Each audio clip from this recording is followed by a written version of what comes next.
Hello guys, welcome po sa Encourage 888. Ang reading na ito ay para sa entertainment at personal na reflection lamang. So gamitin lamang yung mga mensaheng tutugma sa iyong situation. Okay? So tingnan natin kung ano yung gustong sabihin sa ng card. Give me the message.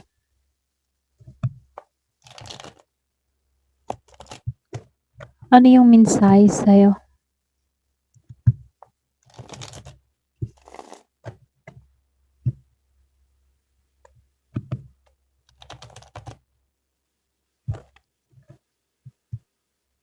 Give me the message. Ano yung mensahe sa'yo?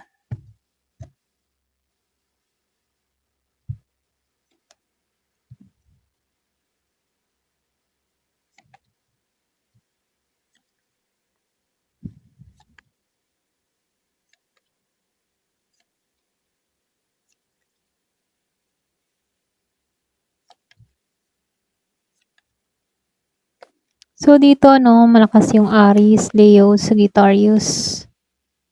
Meron din dito na Gemini, Libra, Aquarius, Virgo, Capricorn, Taurus.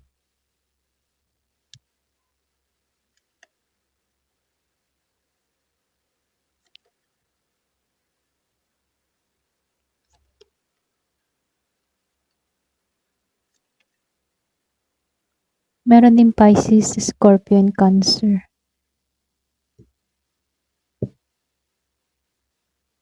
So, start na tayo. So, dito, sa totoo lang dito sa Ten of Wands and Death, nahirapan tong magbago. Pagod na siyang dalhin yung mga nararamdaman na mag-isa, okay?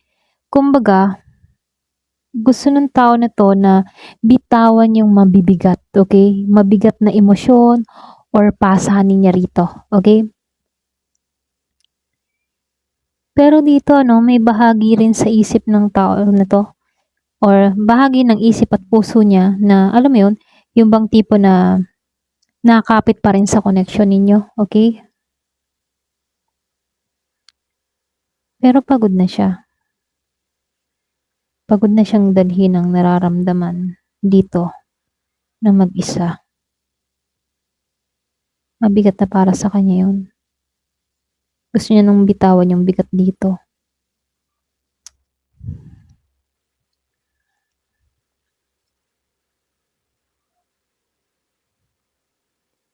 May time na itong taong ito.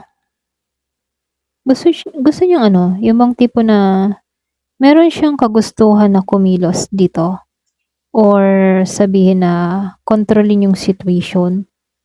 Pero alam mo yun, kailangan niya munang lakasan yung loob dito ha. Kasi itong taong ito, tinatago kasi niya yung tunay niyang nararamdaman eh. Ayaw niya maging vulnerable, ayaw niya maging balisa, ayaw niya mag-isip, ganun. Ayaw niyang mabahala.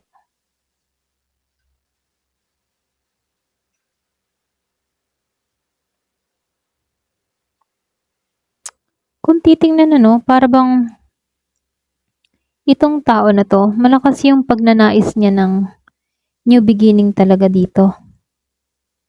Para bang gusto niya ng bagong communication sa'yo, bagong kabanata, Bigla siya napapaisip eh, alam mo yon. Napapaisip siya dito, ano kaya, kausapin ko kaya to? Merong impulsive energy na gustong sumugod. Gusto kang kausapin, gusto niya magparamdam, ganon. Meron siyang pagnanais na ganon.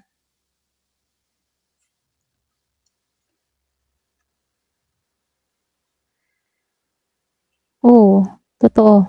Gusto niya ditong sumugod eh. Gusto niyang sumugal. Gusto niyang subukan ulit kahit hindi niya alam kung ano yung magiging resulta. Parang ganon. Gusto niya sumubok sa'yo dito. Para bang may ganon siyang yung pabigla-bigla. Parang may ganong hatak. Okay? Pang hinahatak siya patungo sa'yo.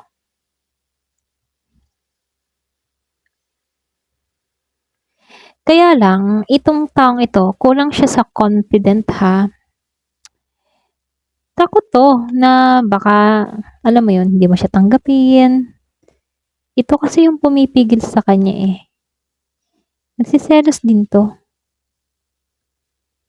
Diba? Takot siyang mauwi sa away. Takot siyang mauwi sa rejection or takot siyang masaktan yung ego niya. Diba may sense, ano? Kumbaga, itong tao na to, kulang siya sa confident. Kasi, natatakot siya na baka mamaya kausapin ka niya. Mag-away lang kayo dito. Tapos, ma-reject pa siya. Okay? So, yung sakit kasi, parang panibagong sariwa na naman eh, pag ganon, alam mo yon. Para bang nakaka-recover na, may nag-uudyok na tumungo sa'yo, nakaka-recover na, tapos pagkakausapin ka dito, tapos i-reject mo, di ba parang fresh na naman yung, yung sakit, alam mo yon. Kaya takot siyang ma-reject.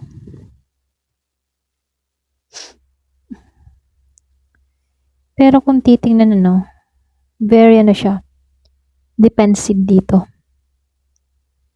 Gusto niyang lumapit pero laging naka-guard yung puso niya. Alam mo yun?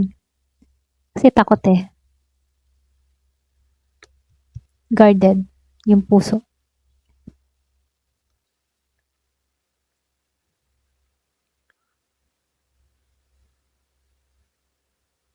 So, dito, para bang nakikita ka niyang independent. Nakikita ka ng tao na to na successful. Yung bang tipong parang hindi mo siya kailangan. Ganun. Kaya lalo siyang nai-intimidate. Alam mo yun? Kaya to natatakot eh. Ramdam niya kasi dito na kaya mo mag-isa. Kaya mo yung sarili mo. Hindi mo siya kailangan. Parang ganun. Pero kung titingnan, may emosyon pa rin to eh. Posible gusto niyang magpakita ng sincere sa'yo. Yung bang gusto niya ipakita sa'yo na sincere yung damdamin niya sa'yo. Ganon. Or sincere yung iaalok niya sa'yo. Okay? Gusto niyang iparamdam yun sa'yo na kailangan mong magtiwala sa kanya dito. Okay?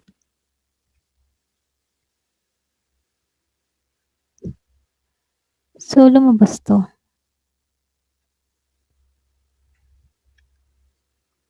Nine absurd and two absurd. Ito unti-unti itong nakakawala sa sobrang pag-aalala. Excuse me. Posible nagsisimula na itong magkaroon ng tapang or lakas ng loob. Pero nasa punto pa rin siya ng pagdadalawang isip. Yung bang tipo na hindi siya makapagdesisyon kung kung kikilos ba or hindi. Ganon. Okay? Dadalawang isip. Nag-iisip din to person mo. Kung ba, nalapit ba ako dito o hindi. Pero dito meron ditong darating yung kalinawan. Maring simbolo din to ng tapat na pag-uusap. Or pwede rin katotohanan na gusto niyang sabihin. Kaya lang dito, tinitingnan niya yung possibility sa mga susunod niyang hakbang at umaasa to sa tamang timing. Tamang oras, ganyan, umaasa siya sa ganon. Waiting for the right time, ika nga. Naghihintay ng tamang oras. Matyaga siya maghintay.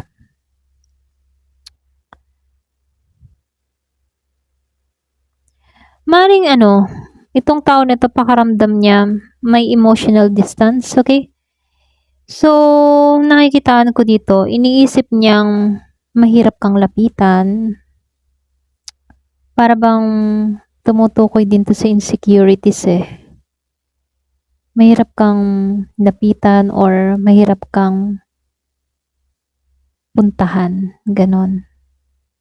Para bang may distance yung emotion mo sa kanya. Hindi ka pwedeng nagpapakita ng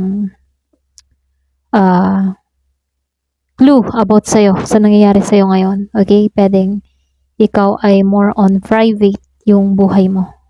Ayan. Kaya hindi niya makita kung ano ba, pwede na bang kumilos or hindi. Hindi niya makita yung signal, okay? Patungkol sa'yo.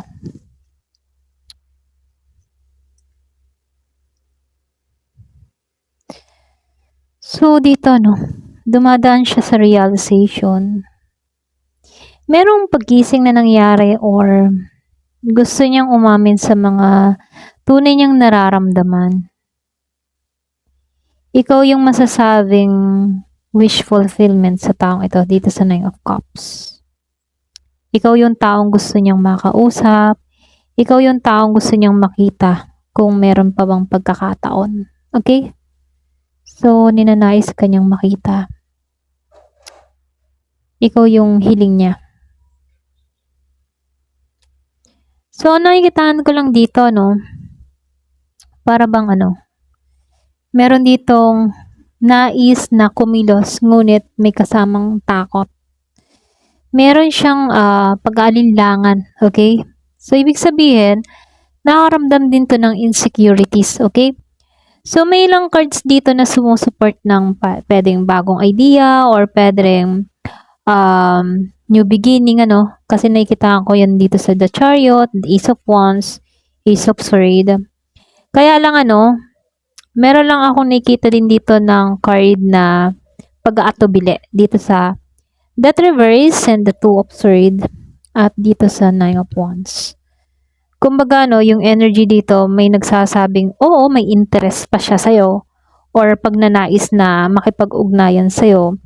Ngunit, itong tao na to, hindi niya tiyak ito kung mangyayari to actual na buhay, okay, sa buhay na to. Yung realidad, okay? Kumbaga, hindi niya tiyak kung kaya, posibilidad kayang mangyari to. Itong iniisip ko. Ganon. So, nakikitaan ko dito, yung magiging desisyon niya dito ay kung kikilos ba siya sa'yo. Pero depende yon sa kung ano yung pinapakita mo sa taong ito. Okay? Lalo-lalo na sa sitwasyong kinakaharap nyo. Kung ikaw ay medyo mailap, so nararamdaman niya dito na hindi pa yun yung right timing para lumapit sa'yo. Okay? Kung ikaw ay mailap or hindi ka nagpapakita ng interest sa taong ito. Okay? Ayun, ito lang yung nakikita ko. Ayan. Thank you for watching. Love and peace.